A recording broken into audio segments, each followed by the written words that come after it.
Well, New Jersey is taking more steps to slowly reopen its economy. Some outdoor recreational areas and businesses will be allowed to open on Friday, and now essential stores are up and running for curbside pickup. New Jersey reporter Anthony Johnson live in Ridgewood with the very latest. Anthony.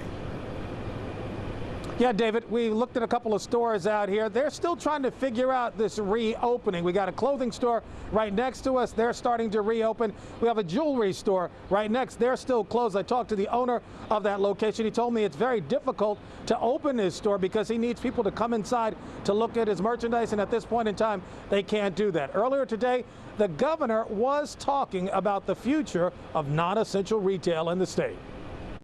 Governor Phil Murphy was talking about the state's road to recovery with the mayor and citizens of Irvington. The Facebook session had questions from residents, including one about how the state gets back to business. Outdoor dining sometime in a matter of weeks before we see indoor dining.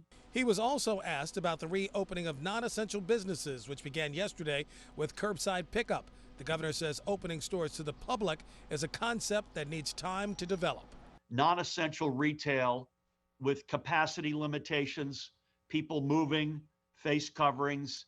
We'll get to that, my guess is in a matter of weeks, so people can be inside those stores. Meanwhile, store owners are still trying to figure out what it means to be back in business with so many limitations. The Apricot Lane Boutique just opened last August, so the coronavirus hibernation could not have come at a worse time for a small business trying to get off the ground. It's been challenging, very challenging. I mean, luckily they just opened up curbside, which is great. But again, we have to get the people to shop online, and it's not that easy.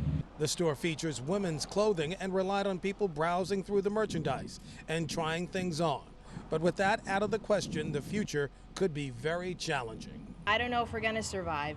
It's tough. You know how rents are in New Jersey, and unless you have that traffic coming in, it's going to be really hard. And so far, only one customer has showed up today to pick up something, but they're hoping that business will indeed pick up. The governor, of course, is going to be having his normal news conference coming up in just a little while. We'll have more details on what he has to say later on this afternoon.